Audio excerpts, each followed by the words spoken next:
Si vous connaissez Chemda Tadarom, vous connaissez forcément mon invité du jour, Eli Kling. On a décidé de lui donner un petit coup de pouce et de lui mettre en lumière. Il ne vient pas souvent vous demander un petit coup de main, mais pour le coup, c'est exactement l'objet de l'émission. Alors, si vous ne connaissez pas ce séminaire, ou en tout cas ce programme d'intégration pour jeunes filles qui ont envie d'en savoir plus, un peu plus sur leur judaïsme, d'approfondir aussi, mais pas que, leurs connaissances religieuses, Chemda Tadarom existe depuis 1995, 24 promotions, 646 jeunes filles qui en sont sorties, 515 d'entre elles sont restées en Israël. Mais oui, on va parler chiffres aujourd'hui. C'est parti.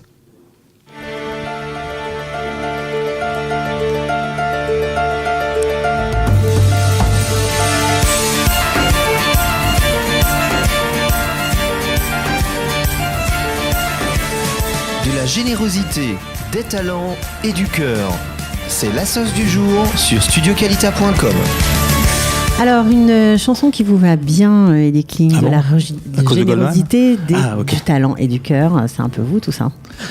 Bon, si tu le dis, d'accord. Ouais, je le dis, mais je le dis. Très bien. Alors, on est là pour parler un peu plus en profondeur de cette institution, en tout cas ce programme que vous avez fondé il y a 24 ans.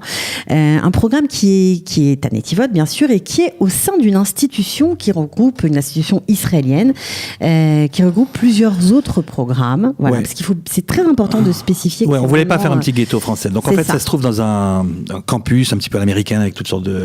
les palmiers, tout ça, voilà. Et puis les appartements sont sur place, et c'est d'abord une institution israélienne. Il y a là-bas, 800, je crois, en ce moment, étudiantes israéliennes. Bon, alors, elles ont un programme complètement différent. Tout à fait, mais vous cohabitez. Mais voilà, on cohabite, on les voit régulièrement. Bon, ces 800-là, elles apprennent à être profs, donc elles se destinent aux carrières de l'enseignement, et elles viennent le matin, elles repartent le soir. Mais à côté de ça, il y a une deuxième institution. Ça, c'est une midrasha, en français, on appelle ça un séminaire. C'est des jeunes filles qui viennent pour étudier du Kodesh. Donc des filles israéliennes. Il y en a une cinquantaine. Elles dorment sur place, donc évidemment, avec elles, on a beaucoup plus de contact puisqu'on les voit également le soir et les Shabbatot, etc. Et puis il y a les Françaises. Et il y a les Françaises. Voilà. Donc on est trois à partager les mêmes infrastructures. Si alors là, les Françaises, c'est cette fameuse année préparatoire après le bac, où on apprend bien sûr l'hébreu, évidemment. Je crois que vous avez un Ulpan, etc. très officiel, 550 heures d'hébreu. Parce qu'il y a Ulpan et Ulpan. C'est-à-dire, moi au début, la vérité, je connaissais pas bien le truc, donc je dis et elles viennent pour un an, on va faire le plus possible de Kodesh, parce qu'après elles auront plus l'occasion d'étudier vraiment la Torah, elles vont partir, je sais pas, dans les facs, etc. Et puis l'hébreu, bien sûr, l'hébreu. Mais alors j'avais un petit programme avec 6, 7, 8 heures d'hébreu comme ça. Et puis après, je me suis rendu compte, elle est rentrée en fac, et puis elle me disait, écoute... on n'a pas le niveau. Non, tu nous as dit Ulpan, c'est pas un Ulpan. Et là, je me suis rendu compte qu'un Ulpan, on peut pas jouer avec les mots. Un Ulpan, c'est un vrai Ulpan officiel. C'est celui qu'auront nos auditeurs, si demain ils font leur aliyah, ceux qui nous écoutent de France. Alors ils savent qu'ils ont un Ulpan payé par l'État. Il s'agit d'aller à l'école pendant 5 mois, 5 jours par semaine, 5 heures par jour. Vous faites plein de choses. Non seulement cet Ulpan très sérieux, bien sûr le Kodesh très approfondi, on va en parler. Aussi les psychométriques et puis des tioulim. Mais ça, on en a déjà parlé. Une ambiance tout à fait particulière, des Shabbatot ensemble. Enfin, pour ces filles qui viennent parfois seules en Israël, c'est vraiment une espèce de serre où elles sont très heureuses ensemble. Oui, on a un petit peu peur de laisser dans des grands trucs un petit peu impersonnels, comme des campus universitaires habituels, où là, c'est très bien le campus universitaire, j'ai rien contre, au contraire. Mais la première année, quand les parents restent à 4000 km de là, c'est un peu compliqué, quoi. Personne ne se préoccupe de savoir si la fille, elle vient en classe ou pas, et pourquoi elle vient, et pourquoi elle vient pas. Peut-être qu'elle a le cafard, peut-être que ils sont en train de célébrer en France l'anniversaire du petit frère, et puis elle est en train de morfondre, qu'est-ce que je fais là, etc. Non, on a besoin d'être encadré. Il y a également le problème des trucs administratifs, je sais pas, ouvrir un compte en banque, apprendre à conduire, aller chez le médecin quand on est malade, expliquer au médecin ce qu'on a. Pour tout ça, on a besoin d'être encadré la première année. Disons que c'est un premier contact avec la société israélienne décrypté. Voilà, c'est grâce ça. à vous. Et puis elles ont la tête libre. comme nous on prend en charge tout ça, elles ont la tête libre pour pouvoir réellement étudier ce qu'elles ont besoin d'étudier, ce qu'elles ont envie d'étudier. Alors aujourd'hui, justement, vous parlez de prise en charge, c'est très important. On a décidé d'expliquer un peu plus qu'est-ce que ça veut dire organiser ce type de programme. Alors c'est un programme qui vous tient à cœur, forcément 24 ans. C'est une tranche de vie quand même, 24 ans. Une tranche de vie, ça c'est sûr. On a commencé, elles étaient 9. Et puis après, avec le temps... Oui, la première année où il y avait 9 filles seulement. Ouais, alors pour la photo de fin d'année, on a appelé le cuisinier, le jardinier, pour que ça fasse un peu remplissage. Okay. Et puis après, le bouche à oreille, les cousines, les sœurs, etc. Donc finalement, on tourne chaque année entre 25 et 45 filles. Bon, alors vous avez été aidé par l'État, par l'agence juive, par le programme Massa encore aujourd'hui. Oui, heureusement, mais les politiques budgétaires ont changé. Massa n'est plus aussi généreux qu'avant. Ça veut dire qu'aujourd'hui, il y a une somme fixe pour tout le monde, peu importe les conditions socio-économiques de cette fille. C'est ça, il faut bien comprendre qu'au départ, Massa, c'était, en tout cas pour la France, pour les jeunes filles et les jeunes gens qui venaient de France dans les programmes Massa, c'était, on étudie le dossier et en fonction de la situation socio-économique, on donnait une somme plus ou moins importante. Et puis pour des raisons sans doute d'économie et budgétaire, ils ont décidé de donner la même somme pour tout le monde. Alors des programmes où les jeunes gens et les jeunes filles qui viennent sont des gens assez aisés, c'est pas dramatique. Et pour ceux qui n'ont pas d'argent, c'est compliqué. Et chez nous, c'est un petit peu ça aussi, c'est-à-dire nous on prend en fait toutes celles qui a vraiment envie de faire ce genre de programme, et quand je leur parle, il y a une seule condition d'admission chez nous, c'est l'entretien avec moi. Et quand je leur parle et quand je leur explique de quoi il s'agit, je regarde les yeux, et si les yeux brillent, alors je sais que celle-là, elle viendra, même si elle n'a pas l'argent pour payer. C'est-à-dire que si elle n'a pas d'argent pour payer, vous l'acceptez, mais c'est vous qui mettez le complément de... Et on est bien obligé de compléter. Et alors, au fur et à mesure que le temps passe, ce déficit... finalement, ça s'accumule, quoi. Ça fait combien de temps que vous êtes en déficit au niveau du programme, et combien coûte, on va dire, pour qu'on se rende compte un peu, coûte une année de fonctionnement, par exemple ? Toutes celles qui a essayé de comparer un petit peu et de voir combien coûte un programme de ce style-là. Ce style-là, ça veut dire qu'on prend tout en charge, c'est-à-dire l'hébergement, les cours, repas, les cours, les excursions, l'assurance maladie. Bien sûr. Bon, alors ça coûte très cher, on a calculé au plus juste, et on demande officiellement 9 900 € pour l'année. Voilà. Okay. Maintenant, sur ça, on a une bourse Massa. Mais il y a le complément à apporter qui est de l'ordre de 4 500, 5 000 € à chaque fois. Et par fille. Par fille. Que vous apportez. Que elles sont censées apporter. Oui, mais que vous complétez quand elles ne peuvent pas. Et que quand elles peuvent pas, on est obligé de compléter. Alors, une fois c'est 2000, une fois c'est 2005, une fois c'est 3000. Mais au fur et à mesure que le temps passe, finalement, on s'aperçoit à la fin de l'année qu'on a un déficit qui devient de plus en plus important. Il faut dire aussi que non seulement la politique de Massa a changé, mais également que l'euro dans les 5 dernières années, donc finalement on a perdu 20%, je sais pas exactement, quelque chose comme ça de la valeur de la monnaie. Et ici on n'a pas, moi ça sert à rien que j'augmente les tarifs, parce que de toute façon une fille qui peut pas payer 9 900, elle peut pas payer 10 000 non plus. C'est sûr, donc c'est juste pour expliquer qu'on comprenne bien, on peut parler de votre budget de fonctionnement annuel, combien ça coûte, dites-le, on peut y aller, hein, de toute façon vous n'avez rien à cacher. Donc, Non, le budget est d'à peu près 1 200 000, 1 300 000, ça dépend évidemment du nombre de jeunes filles qui participent, mais c'est plus ou moins ça. Et le déficit annuel est de 300 000 shekels. Donc 350 000 shekels. Depuis 7 ans, vous avez entre 300 et 350 000 shekels chaque année de déficit. Chaque année. Alors, on a expliqué au démarrage que vous faisiez partie d'une institution israélienne. Cette institution israélienne vous adore parce que vous êtes né, on va dire, il y a 24 ans, avec en même temps que l'institution elle-même. Donc vous avez grandi. Elle a 24 ans aussi. Vous avez grandi ensemble. Cette école de formation d'enseignantes israéliennes, vous avez grandi ensemble. On ne peut pas dire ça autrement. Donc ils nous aiment bien, évidemment. Mais d'un autre côté, ils comprennent l'importance. Ils comprennent le fait. Le directeur de l'établissement m'a dit une fois, on parlait gentiment, il m'a dit parce que je lui ai dit, bon, tu sais qu'il y a un déficit, comment ça se fait que tu continues parce que c'est ça qu'il faut comprendre, c'est pas Elie de sa poche qui finance, c'est cette institution-là qui finance, mais au bout d'un moment, peut-être qu'ils vont en avoir un peu marre. D'autant plus c'est de l'argent de l'État qui est censé normalement aider pour la formation d'enseignantes, c'est ça en fait le mandat que Khemdat Alom a reçu de la part de l'État. Donc c'est un petit peu difficile de donner de l'argent à une institution qui est peut-être importante aussi, mais qui n'est pas dans le cadre du mandat. Ils le font ils le font quand même, par idéal, parce que voilà, c'est ce qu'il me disait, il s'appelle Avi, ce qu'il me disait, écoute, quand j'aurai 120 ans et qu'on me demandera qu'est-ce que j'ai fait dans ma vie, qu'est-ce que je vais dire ? J'ai formé des enseignantes en Israël, bon d'accord, mais je suis pas le seul, il y en a plein qui font ça. Mais si je dis, j'ai aidé quelques centaines de jeunes filles à faire le premier pas en Israël, à rester en Israël, à venir et rester en Israël, et puis à renforcer leur identité juive et à faire connaître un petit peu les beautés d'Israël, finalement j'aurais quelque chose à dire. Et ça m'a tellement touché cette réponse, et c'est vrai que c'est agréable de travailler avec des gens comme ça. Ceci dit, il y a des limites, c'est-à-dire au bout d'un moment, ils te disent, écoute, au bout d'un moment, il faut être à l'équilibre. Voilà, si tu es à l'équilibre, ça va, mais sinon c'est compliqué. Donc là, en ce moment, on vous demande d'être à l'équilibre, c'est un peu compliqué. Parce que sinon, il faut bien comprendre, sinon je serais obligé de ne pas accepter les jeunes filles pour qui c'est leur rêve et qui pourraient pas venir à cause de ça. Vous et ça, serez obligé de faire de n'accueillir que celles qui ont les moyens. Et je ça, ne peux pas faire juste. ça. Non, c'est pas juste du tout. Non, c'est pas comme ça que j'ai été éduqué, et c'est pas comme ça que j'ai l'intention de faire. Et donc, voilà. En fait, c'est la première fois depuis 24 ans, donc les gens me connaissent un petit peu parce que. Mais jamais vous ne parlez d'argent. Non. D'abord, je suis pas très doué pour ça. C'est pas grave, on est là pour vous aider. Je suis pas très doué. Et puis, voilà, c'est la première fois. On a vraiment l'impression cette fois-ci qu'il faut. Il faut montrer patte blanche, il faut être à l'équilibre.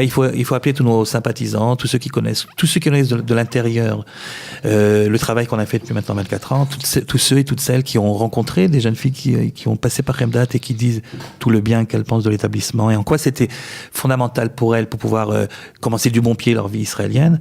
Eh bien, tous ces gens-là, le moment est venu de leur demander de nous aider aussi. De vous aider. Alors, on va expliquer comment on peut vous aider, mais je voudrais juste refaire un petit retour arrière sur le programme, parce que ce sont des choses dont on ne parle pas non plus. Pourquoi un programme d'intégration coûte cher? Parce qu'il y a des profs à payer. Vous avez, je crois, une dizaine de professeurs. Un peu plus, entre 10 donc, il y a des salaires, évidemment. Donc, il y a des salaires, bien sûr. Donc, ça, c'est aussi pris en charge par vous. Il y a des excursions qui coûtent cher. Mais c'est indispensable. Il faut évidemment leur montrer la réalité du pays. Donc, il ne s'agit pas de les amener à Natania pour passer 2 jours là-bas. Mais il s'agit de leur montrer l'Israël de l'intérieur, de faire des rencontres aussi. C'est-à-dire, en Israël, il y a des gens qui ont chacun une histoire incroyable à raconter. Et c'est ça parce que les gens viennent en Israël parce que elles aiment Israël, mais elles savent pas trop pourquoi elles sont venues finalement. Et nous, on est là pour leur expliquer pourquoi t'es venu, pourquoi réellement t'es venu. Et le fait de rencontrer des gens qui ont des histoires formidables et de voir des lieux historiques et de pouvoir se projeter, sur des parcours. Voilà. Finalement, ça renforce l'identité, ça renforce l'amour du pays et du peuple juif aussi. D'accord. Voilà. Alors bien sûr, sans parler du logement, des repas, des shabbatot, etc. Ouais. Les psychométriques aussi coûtent très très cher. Très cher parce que nous on fait ça très bien. C'est-à-dire avec le temps, je me suis aussi aperçu. Là aussi, c'est important. Les 24 ans, ça veut dire qu'on apprend au fur et à mesure. Vous avez peaufiné chaque année le programme. On a peaufiné chaque année. Les psychométriques, c'est important. Et elles font déjà un grand effort pour venir en Israël. Alors autant qu'elles ne soient pas obligées de faire des concessions trop importantes sur les études qu'elles veulent faire. Et donc il faut leur donner le plus de chances possible de réussir, de rentrer dans la filière universitaire qu'elles ont choisie. Et c'est pour ça que nous, on les prépare aux 2 sessions. Je ne sais pas si nos auditeurs sont au courant, mais il y a on peut le passer 2 fois en Israël. Les psychométriques, à chaque fois il faut payer, à chaque fois il faut se préparer. En avril et une en juillet. Ouais. Et en général, pour des raisons économiques, on prépare à une des 2 sessions. Mais la première session, c'est toujours un petit peu compliqué parce qu'elles n'ont pas vraiment l'habitude, elles n'ont pas compris comment ça marche. Et donc, il faut absolument leur donner une 2e chance. Donc, nous, on paye les 2 sessions. Ouais, donc, ça coûte 2 fois plus cher. Ouais. Alors, bien sûr, donc tout ça, on a compris, mais le cœur de votre action, c'est surtout aussi, bien sûr, le Kodesh. Alors, ça, c'est important d'en parler parce que quand on parle un peu séminaire, programme, on va dire, pour jeunes filles, on a l'impression que c'est un peu béni oui. La couture et de la cuisine. Voilà. Mais non, mais c'est vrai. Et après, on les marie à la fin de l'année. Et après, on les marie, alors que c'est pas du tout votre Non, on ne fait pas objectif. le service après-vente. Non, mais si jamais elle demande... Plus il y a affinité, d'accord. Si jamais elle demande vraiment, on peut faire un effort. Mais ça fait pas partie du truc, c'est pas l'esprit de l'établissement. Nous, ce qu'on veut, c'est leur donner un Kodesh intelligent. C'est-à-dire, elles ont 18 ans, ok ? À partir de 16, 17, 18 ans, on pose les vraies questions. Sauf que, en France... pas par manque de compétences de la part des écoles, mais par manque de temps, tout simplement. Au moment où elles commencent à réfléchir de manière intelligente sur les valeurs de la Torah, eh ben, elles n'ont pas le temps réellement. Surtout, tout simplement, des réponses à des réponses juives à des questions existentielles. Il y a des questions existentielles. Et bon, le bac est là, le bac, finalement, on n'a pas le temps de faire tout ça. Et si on ne prend pas une année pour réfléchir de manière intelligente à tout ce genre de choses, et comprendre un petit peu c'est quoi ce judaïsme énorme, et les différentes facettes de ce judaïsme, et de manière suffisamment tolérante également pour former des jeunes filles qui ont ensuite choisi leur sensibilité, mais comprennent aussi qu'on peut penser autrement. Enfin, alors justement, on va prendre un exemple qui moi m'a beaucoup plu. Vous avez par exemple, on va pas tout expliquer, vous avez plein de cours différents de pensée juive, d'histoire juive contemporaine, de Talmud. Bon, vous avez des tas de choses. Prenons par exemple la halakha, parce que c'est vrai que c'est un domaine dont on parle. Alors la halakha, on a plusieurs cours d'halakha, mais il y a un cours d'halakha auquel je tiens beaucoup, c'est pas moi qui le donne. Je suppose que vous connaissez le site de sheela.org. Oui, c'est un site où plein de rabbins répondent à toutes sortes de questions venues du monde entier. Voilà, donc Sheela, c'est HELA.org. Il faut absolument rentrer dedans une fois dans sa vie. C'est très intéressant. Ouais, il y a, je sais pas, aujourd'hui, je crois qu'il y a 80. On parle de tout, d'homosexualité, de mère porteuse, de c'est classé par catégorie. Il y a de tout ce qu'on veut, d'adoption, de plein de choses. Donc c'est des internautes francophones qui posent des questions à une une équipe de rabbins qui sont tous francophones et tous habitent en Israël. C'est un petit peu ça la particularité du truc.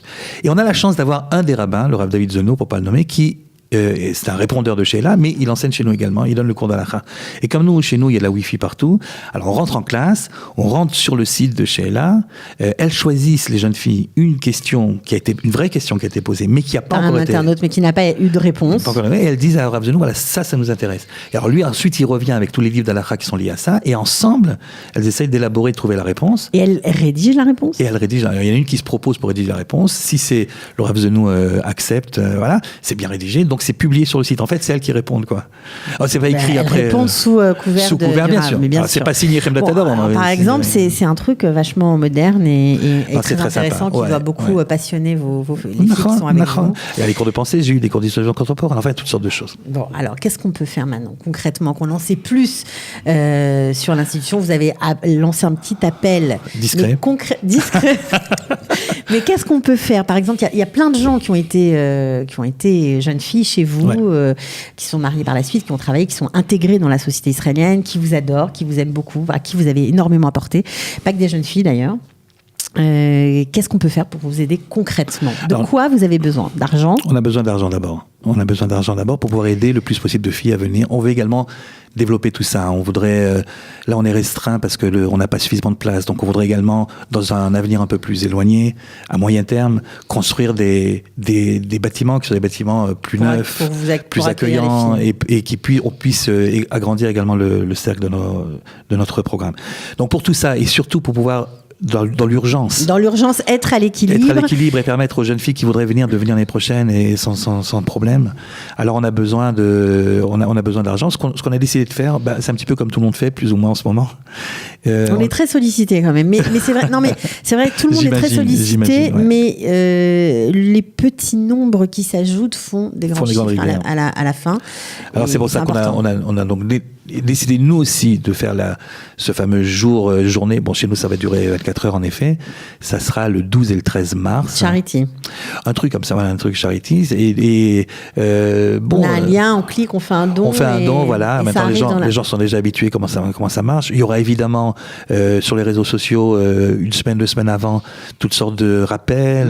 On va essayer d'expliquer, d'envoyer des messages. On va essayer de pas être trop lourd. Non, donc ce sera le 12 et 13 mars. On précise.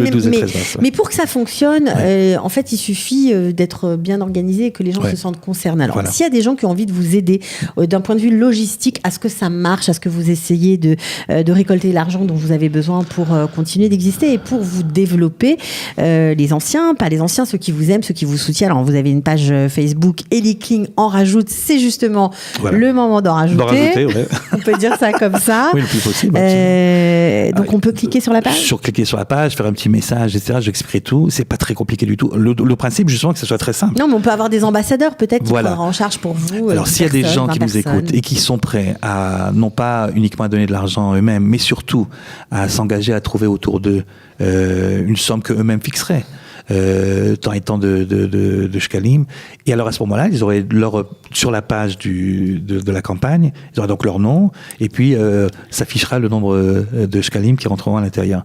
Donc si vous pensez pouvoir, et si vous voulez pas avoir votre nom, vous pouvez également faire ça discrètement sans l'avoir. Non, mais ne serait-ce qu'aider. Mais aider, de trouver autour de soi, parler avec la famille, parler avec les amis, les connaissances. Si chacun arrive à contacter une dizaine de personnes autour d'eux, évidemment, ça vous aidera énormément. Ça nous aidera énormément. Et en effet, on s'est rendu compte que c'est vraiment les petites sommes qui font les grandes rivières finalement. Juste une question personnelle, Eli Kling, avant de se quitter, je pense que le message est passé. Je vais quand même donner votre numéro de téléphone pour qu'on puisse vous appeler. 05 45 545 0005. Je répète. Non, il y a trop de zéros. Il y a trop de zéros ? 0. Oui. 545. Oui. 545. Oui. 005. Il y avait un petit zéro en trop. Voilà, bon, c'est fait. En tout cas, au pire, si vous l'avez mal noté, vous pouvez bien sûr vous le contacter sur la page Facebook. Ouais. Maintenant, j'aimerais plus personnellement, pourquoi vous continuez ? Qu'est-ce que ça vous apporte cette affaire ? Ok, ça fait 24 ans, mais qu'est-ce qui vous motive encore ? D'abord, de travailler avec les jeunes, ça garde jeune, paraît-il. Alors, voilà, donc c'est la première réponse. Deuxième réponse, j'ai vraiment l'impression de faire quelque chose d'utile. C'est-à-dire, quand quelqu'un fait son alia, moi ça fait maintenant quand même plus de 30 ans que je suis là, on cherche à trouver notre petite place aussi. On voit tout ce qui a été créé avant nous et on se dit, zut, alors moi aussi je vais faire quelque chose. Et chacun, suivant ses capacités, suivant sa sensibilité, affinités, bien sûr. ses affinités, c'est de faire quelque chose qui correspond. Et moi, quand je suis venu en Israël en tant qu'étudiant, je voulais étudier à la yeshiva, on m'a dit voilà, ça c'est une yeshiva, vas-y. Alors je suis allé là-bas, c'était vraiment une bonne yeshiva, mais j'ai galéré pendant 3 mois, 4 mois à trouver mes repères, à savoir qui était contre qui était avec qui, etc. Les Israéliens venaient en bande, ils se connaissaient depuis la yeshiva tichonite d'avant, depuis le lycée, etc. Je parlais pas bien hébreu, enfin, j'ai perdu beaucoup de temps. Et je pense pas que j'ai pris à ce moment-là la décision ferme, officielle, de dire si un jour je fais quelque chose, j'essaie de remédier un petit peu à ça pour ceux et celles qui viendront après. Mais bon, les circonstances de la vie ont fait que l'occasion s'est présentée. Et quand l'occasion s'est présentée, j'ai tout de suite sauté dessus réellement à pieds joints. Et je pense que c'était important. Je pense que finalement, ça correspond réellement à un besoin. Et de voir ces jeunes filles épanouies, se marier. Alors, elles me font le grand plaisir de m'inviter au mariage en général. Donc vous allez me dire que vous allez au mariage de chacune d'entre elles? Dans la mesure où je suis en Israël, je m'efforce de venir au mariage de chacune d'entre elles, pas uniquement pour me faire plaisir, mais surtout pour me faire plaisir à moi. C'est vraiment le côté le plus kiffant du boulot. Alors on les voit s'installer. Hier, il y en avait une fille du Marzor 14, et de voir que 10 ans après, il y a encore les filles qui sont autour, qui chantent, qui sont avec elles, qui n'ont pas perdu le contact, la famille qu'ils ont réussi à créer avant que chacune puisse créer sa propre famille réelle, c'est quelque chose qui te donne la force de continuer. Tu dis finalement, c'est pas pour rien tout ça. Ouais, voilà. Elles se sentent, on dit que les amis du départ, quand on fait son alia, c'est mieux que la famille. Ben oui, parce qu'ils ont passé les mêmes galères ensemble. Pour la première fois, ils étaient plus à la maison pour une certaine période. Et donc, évidemment, ça crée des liens. Puis c'est 24h/24, hein, donc voilà. Oui, et puis elles sont à des postes importants, elles ont réussi leur vie. Alors, chacun en fonction de son chemin. Chacun en fonction de son chemin, mais on est très fiers d'avoir justement des filles qui sont dans toutes sortes de domaines différents. Ouais. C'est une des fiertés de Khemdat Hadar Hom, c'est justement la diversité de nos bougrottes, de nos anciennes. Certaines étudient, mais d'autres sont à la fac, d'autres sont chercheuses, d'autres sont avocates. Donc il y a un peu de tout. Il y a un peu de tout. Il y a des infirmières, il y a des anciennes du Technion, des anciennes de partout. Et ça fait vraiment plaisir de voir que nous aussi, on a apporté une petite contribution à cette grande aventure du retour des Juifs en Israël. Bon, alors si vous avez envie de faire partie de cette grande aventure, apportez votre petite contribution. Toutes les contributions seront les bienvenues. Absolument. Même quelques shkalim. Oui. Ça aide, évidemment. Et puis si vous êtes un gros donateur et que vous avez vous aussi envie de vous manifester, vous le pouvez. Ce sera vraiment bienvenu. Alors, prendre en charge une fille pour une année, c'est prendre en charge une 10 000 fille, prendre en charge une activité, prendre en charge en fonction de ce qui vous plaît, quoi. En fonction si c'est le Kodesh, si c'est, je sais pas, si c'est le Chol, si c'est, peu importe, si c'est l'hébreu, les psychométriques. Ouais, tout est important. Tout est important et il y a vraiment moyen d'aider Eli Kling. Il le mérite bien. Il n'a jamais rien demandé en plus, donc c'est une grande première qu'on souligne. Merci beaucoup, Eli Kling. Merci beaucoup. Be'atzlacha Bemet. Toda Rabba. Que des bonnes choses. À bientôt. Ciao. De la générosité, des talents et du cœur, c'est la sauce du jour sur studioqualita.com.